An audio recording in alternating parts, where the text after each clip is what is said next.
Le Bénin révélé. C'est depuis l'élection de Patrice Talon en 2016 le nom du programme d'action du gouvernement.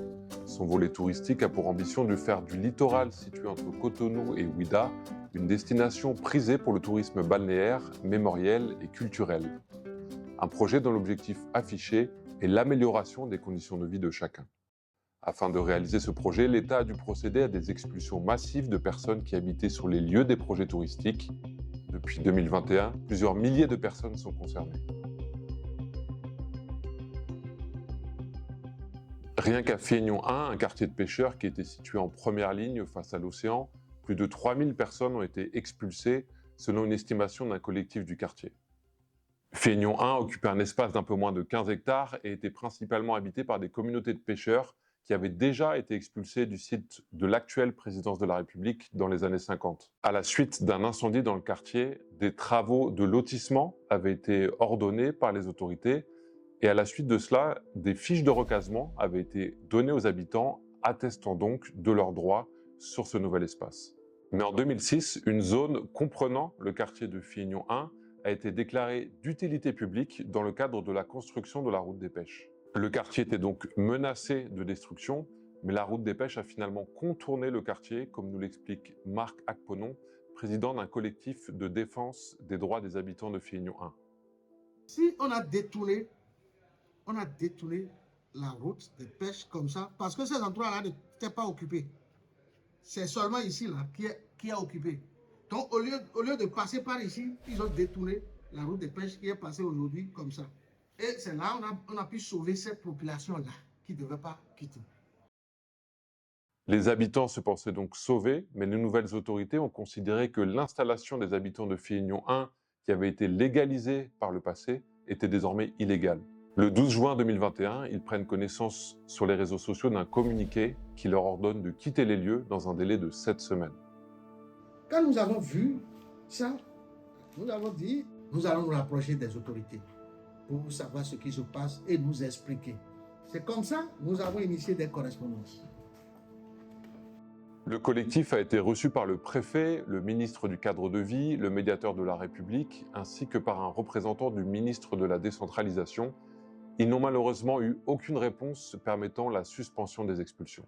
Après plusieurs mois d'ultimatum, la phase opérationnelle du projet de déguerpissement du quartier Fénion 1, à côté de l'aéroport de Cotonou, a démarré depuis cet après-midi 13 septembre 2021. Ils ont arrivé à 4 heures dans la pluie comme ça là. Il y a des petits-enfants qui sont endormis encore. Ils ont commencé par écraser les cases. C'était le 13 mai au 14. Il y a le préfet, le maire, avec... Ils ont débarqué les policiers, les militaires. Souvent, la pluie commence par tomber et ils sont partis. Grande surprise, ils sont revenus avec les imperméables. Tout le monde sont imperméables. C'est comme ça qu'ils ont commencé. Vraiment, c'est inhumain quoi. Ce qu'ils ont fait là, c'est inhumain. Les expulsions des habitants de Fénion 1 ont été effectuées sous la pluie, en partie de nuit et le jour de la pré-rentrée scolaire, ce qui est contraire au droit international. Selon la Constitution du Bénin, nul ne peut être privé de sa propriété que pour cause d'utilité publique et contre juste et préalable dédommagement. Mais dans les cas que nous avons documentés dans ce rapport, les indemnisations n'ont souvent été ni justes ni préalables. Dans le cas de Fénion 1, les habitants n'ont même rien reçu du tout. Rigobert, né à Fénion 1, est détenteur d'une fiche de recasement. Sa maison a été détruite en septembre 2021. Depuis, il vit avec sa femme et ses enfants à quelques mètres de son ancienne maison, dans une chambre de fortune. Moi, avec les enfants, avec sa maman, nous 6. Là,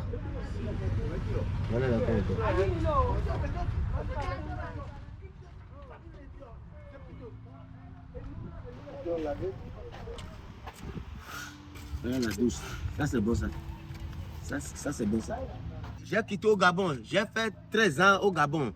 J'ai venu, j'ai construit ma maison ici. La maison de bricots. Tuiles, tout et tout. J'ai fait au WC, douche, cuisine. On m'a cassé tout. On ne peut pas prendre un tuile, on ne peut pas un bricot. J'ai parti au Gabon travailler maintenant. Voilà Jésus qui est maintenant. Je n'ai pas le sang maintenant pour travailler encore, pour chercher l'argent pour faire construire la maison.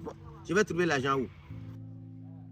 Plusieurs autres habitants expulsés de Fiegnon 1 sont restés dans le quartier où ils vivent dans des conditions très précaires. Voilà les cartons. Place, mettre les cartons là, avec les pailles. Le jour, si le jour vient, il ramasse ça, il attache ça, il met ça quelque part d'abord. Parce que ici, c'est à l'église. Contrairement aux habitants de Fiegnon 1, des habitants expulsés d'autres quartiers de Cotonou ont reçu une parcelle de terrain et un dédommagement pour reconstruire un logement. Chimène et Yvette ont été relocalisés à Awanji, un village situé à plus de 20 km de leur ancien quartier, Fiegnon 2, également détruit en 2021.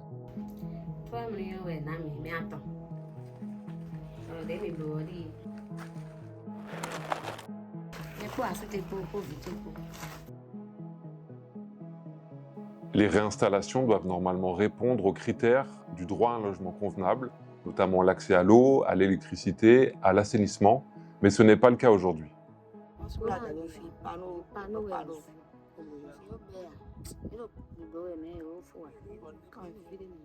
Les expulsions forcées ont eu de graves conséquences sur la stabilité économique et sociale des familles expulsées.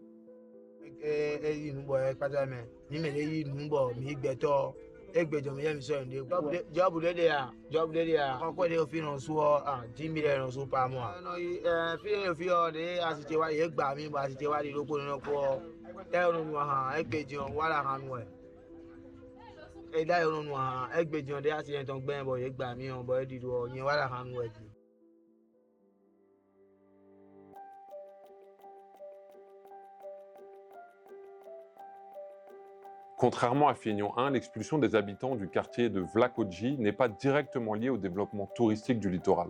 À la place de ce quartier, qui est l'un des plus anciens quartiers de Cotonou, collé au port, les autorités veulent construire un centre administratif et commercial. Les habitants de Vlakodji ont été informés par les autorités en août 2021 qu'ils devaient quitter le quartier en septembre 2021, soit seulement un mois plus tard. Sur le site de Vlakodji, nous avons 368 chèques délivrés sur 368. Et sur le site Route des Pêches, on a 270 chèques délivrés sur 326 dossiers collectés. Selon les autorités, tous les habitants de Vlakodji ont été réinstallés à Djefa, une localité située à une trentaine de minutes en voiture de Vlakodji. Mais nous avons rencontré plusieurs personnes qui disent n'avoir reçu aucune forme d'indemnisation. Par ailleurs, au port de la ville, plusieurs personnes qui se sont présentées comme d'anciens habitants de Vlakodji nous ont expliqué qu'ils préféraient dormir au port, à la Belle Étoile, plutôt que sur le site de réinstallation de Djefa, afin de pouvoir poursuivre leurs activités économiques. Jean-Baptiste, un homme de 80 ans, n'a toujours pas été dédommagé. Plus d'un an après la destruction, il attend toujours. Et ils ont donné du terrain sur l'aliment que j'habitais. Sauf moi seul, qui n'a pas encore aperçu mon terrain. Ils m'ont dédommagement. Mais je veux ce que les autres ont eu.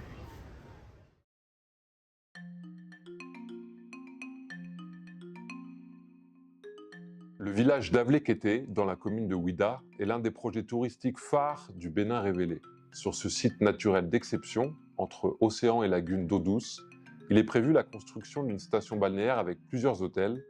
À ce jour, le projet le plus avancé est celui du Club Med. À Avlekété aussi, des habitants déplorent l'insuffisance des indemnisations proposées par le gouvernement, un prix de rachat de 1000 francs CFA par mètre carré.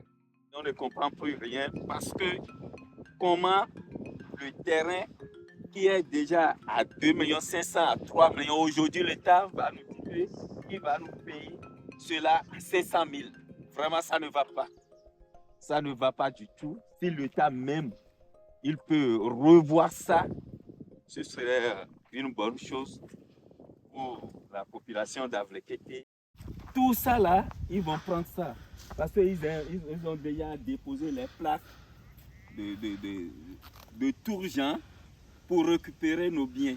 Parce que l'État a décidé que tous les terrains qui sont dans la voie là sont pour l'État. Vous voyez? Il ne reste plus quelque chose pour les villages. Et si on a déplacé tous les villageois, qui vont bénéficier de ce qu'ils voulaient faire. Mais ça ne va pas. Les membres d'un collectif de défense des droits des propriétaires fonciers à Avlekété nous ont expliqué que très peu d'entre eux ont jusqu'à présent accepté le dédommagement des autorités en raison de l'insuffisance de ce dédommagement, mais aussi en raison du coût et de la complexité de la procédure. Au moment où nous enregistrons cette vidéo, le projet de Club Med se poursuit, mais les propriétaires terriens et les exploitants ne sont toujours pas indemnisés.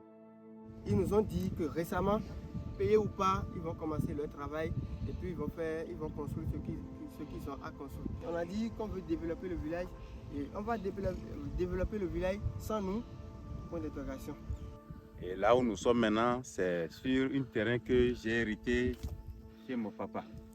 Et chaque année, je fais des tomates, un peu de basket, des melons, carottes, un peu de tout. Ils disent que personne ne veut pas cultiver sur le terrain et à partir du mois de août maintenant, ils vont commencer par travailler.